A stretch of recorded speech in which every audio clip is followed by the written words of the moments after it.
Boa noite, com muita alegria, tudo bem com vocês? Estou feliz por estar mais uma vez aqui com vocês, estudando a santa e bendita palavra de Deus. O nosso estudo de hoje é o número 4, a volta de Jesus. Tá? Vamos ver como será a volta de Jesus. A primeira pergunta nós temos: antes de regressar ao céu, que promessa fez Jesus à sua igreja? Olha, antes de regressar ao céu, ele morreu, ressuscitou e subiu aos céus. Antes dele subir aos céus, ele fez uma promessa. Qual foi a promessa que ele fez para nós? Antes dele subir. A primeira pergunta é essa.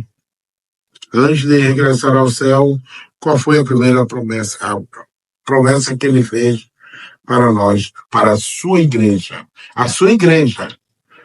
No singular, tá? Cristo tinha uma igreja. Tá bom? Preste bem atenção. Mais tarde vocês irão entender o que eu estou falando agora, ok? A resposta está em São João, capítulo 14, o verso 1 a 3.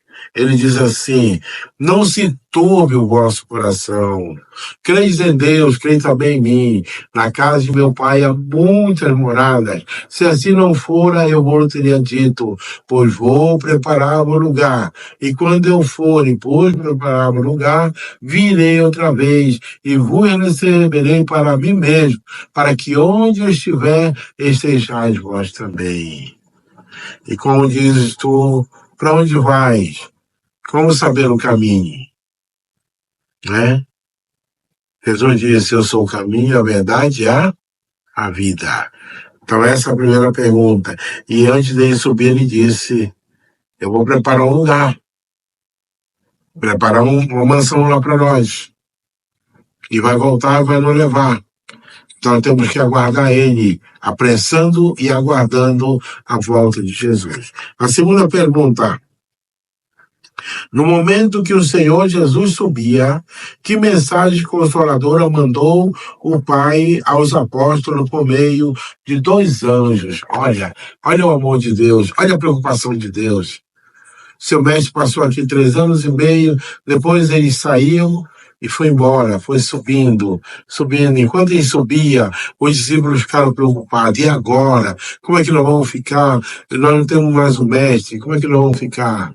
Mas ele mandou 2 anjos para lá, para que confortasse eles. E nós encontramos essa resposta lá em Atos capítulo 1, o verso 10 e o verso 11, que diz assim: e estando com os olhos fitos nos céus, enquanto ele subia, eis que junto dele se puseram 2 varões vestidos de branco, os quais lhe disseram: varões galileus, por que estáis olhando para os céus, para as alturas? Esse Jesus que dentre vós foi assunto ao céu, ele virá do mesmo modo como o vi subir. Olha, estavam vendo ele subindo, corporalmente visível. Então ele ia voltar do mesmo modo como ele subiu.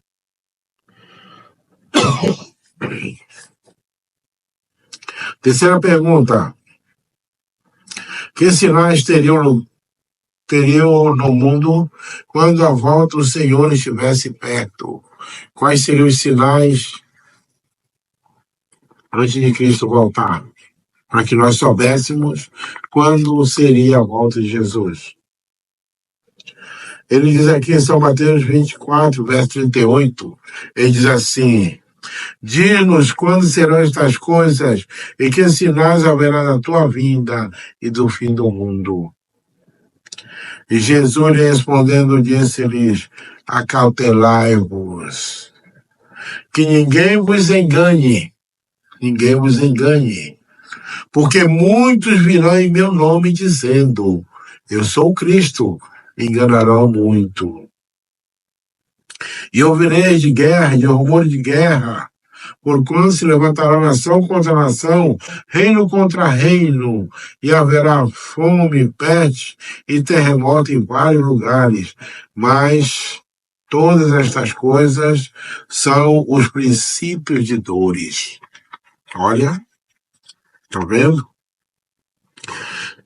São os princípios de dores. A quarta pergunta: o que acontecerá no céu e também entre os homens? O que vai acontecer no céu e também entre os homens?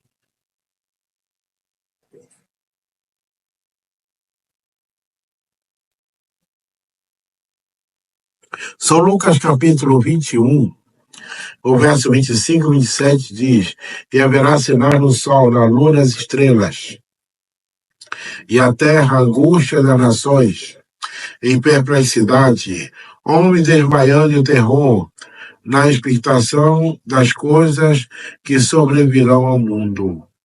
E então vir o Filho do Homem, numa nuvem com poder e grande glória. Amém? Ia ter muita guerra, um olho de guerra. E depois de tudo isso,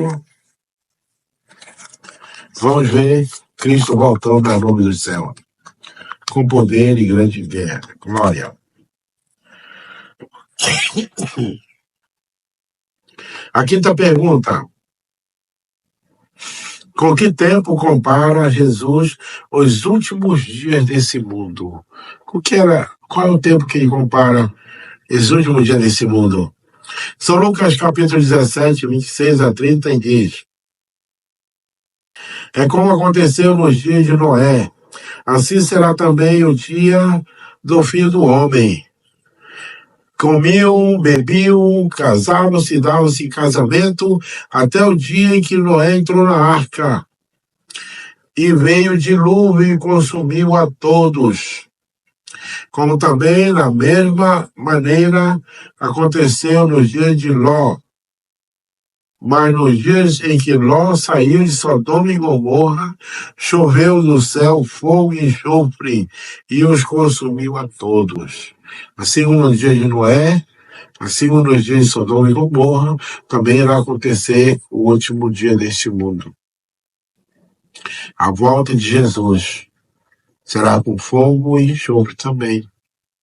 A destruição de Satanás e seus anjos. Então assim será no dia em que o Filho do Homem se há de manifestar. Tá? A sexta pergunta: qual será um dos últimos acontecimentos do fim do mundo? Qual é um dos últimos acontecimentos? Lá está em São Mateus 24, 14, que diz: e este evangelho do reino será pregado em todo o mundo para testemunhos a todas as nações, então virá o fim. Todo mundo para testemunhar a todas as nações, então virá o fim. Na próxima, então, né? Tem poucos lugares que ainda falta pregar o evangelho. A próxima pergunta, a sétima: vendo o cumprimento de todos estes sinais, o que podemos saber então? A resposta é São Mateus 13, 28 a 31, que diz: assim também vós, quando vedes suceder estas coisas, sabeis que já está perto as portas. Está perto do verão. A oitava pergunta: que farão na segunda vinda de Jesus os pecadores que não estiverem preparados? Aqueles que não se prepararem, o que vai acontecer com eles? Apocalipse, capítulo 6, o verso 15 e 17 diz assim: e os reinos da terra, e os grandes, os ricos, e os tributos, os poderosos, e todo servo, e todo livre, se esconderam nas cavernas e nas rochas das montanhas, e diziam: caí sobre nós, e esconde-nos do rosto daquele que está sentado sobre o trono, que era Jesus. Eles irão dizer: cair sobre nós, que não querem ver a face de Jesus, mas não vai adiantar, que não vão morrer. Eles vão ter que ver a face de Jesus e serão fulminados com o poder da glória de Deus. certo? Aí ele diz aqui,